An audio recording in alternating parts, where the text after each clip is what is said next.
Hey McGinn, welcome back to our latest read aloud. I hope everyone is doing well, moving through the week and getting used to these full days. It's definitely good to see everyone in the halls and whereabouts in the classrooms.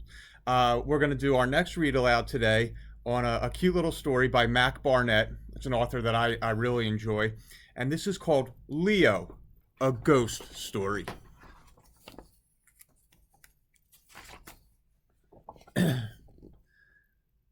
This is Leo. Most people cannot see him. But you can. Leo is a ghost. For many years, Leo lived by himself in a house on the edge of the city, reading books and drawing pictures in the dust.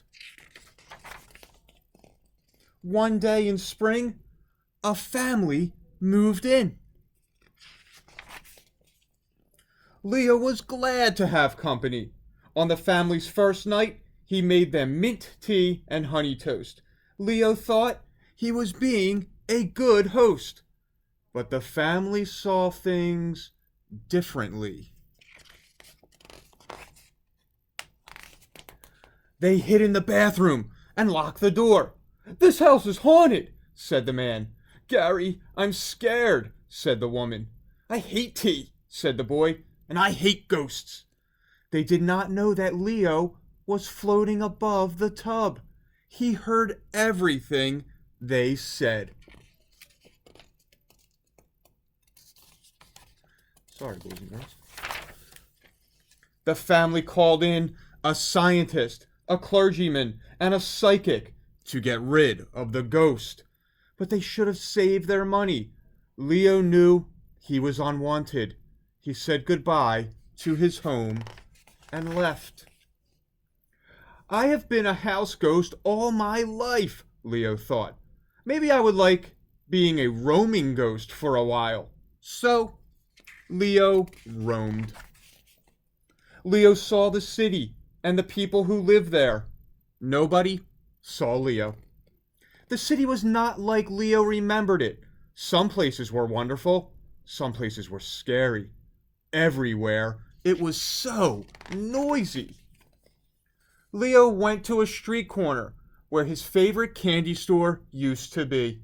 Now, nothing was there. "Excuse me," he asked a police officer. "Do you know where?" The officer walked right through him.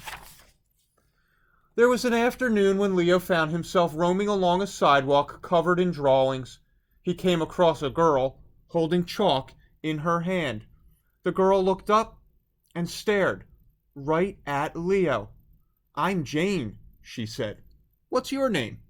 It was so strange to be looked at that at first Leo said nothing. Finally he replied, "I'm Leo."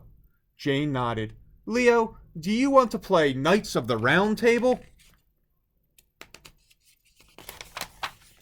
"Yes," Leo said, because he did. "Good," said Jane. "First you have to get knighted by the king." "Who is the king?" Leo asked. "I am," said Jane. "That's why I'm wearing this crown on my head." Leo looked at her head.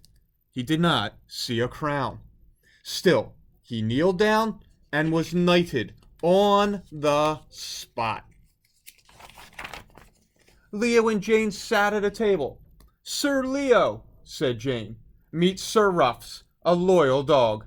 Don't you think he looks handsome in his armor?" "Yes," said Leo. He bowed at an empty chair.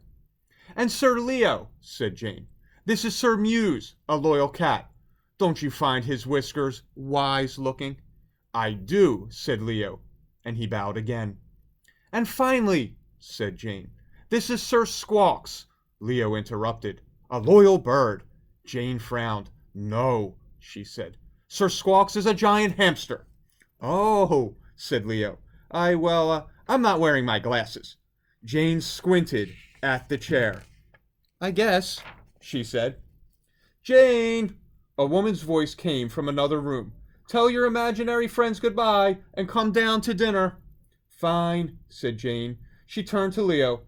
"My mom doesn't think imaginary friends are worthwhile, but I think You are great. And with that, she stood up and went to the kitchen. Leo felt awful. She thinks I'm imaginary, he thought. If I tell her I'm a ghost, I will scare her away. After dinner, Jane returned to her room and gave Leo a sword. They snuck into a cave, slew a dragon, and stole all his loot. When Leo closed his eyes, he could almost see the gold coins and the green scales. After a glorious feast, it was time for bed. Jane gave Leo a pillow and a sheet. Don't tell Sir Ruffs, she said, but you are my best imaginary friend. Yes, said Leo. He was so happy he couldn't sleep. Leo went to the living room so he wouldn't wake Jane with his rustling. All night he lay on the floor designing his coat of arms. And so Leo was awake when a sneak thief climbed through the window. Halt! Cried Leo. But the thief passed through him on his way to the silverware. Later, Leo would not be able to say where the idea came from. He threw the bedsheet over himself and flew at the thief, who was so frightened he dropped all the salad forks. Leo chased the man into a closet, then slammed the door shut and locked him inside. It was very well done. The sound of the door woke Jane, who called the police and roused her mother. A squad car came and hauled the man off to jail. And that was that. Thanks, said Jane. You're welcome, said Leo. I'm glad I could help. But Leo, said Jane, if you're my imaginary friend, how did you scare that robber? Leo looked down at the carpet. Jane, I told you a lie. I am a ghost. I said I was your imaginary friend, but I am not. I am just your real friend. Oh, said Jane. Well, that's even better. And they went to the kitchen to have mint tea and honey toast at midnight. And I hope you enjoyed that story of friendship, Megan. I know that was one that I enjoyed, and I will see you later this week with more read-alouds. Take care.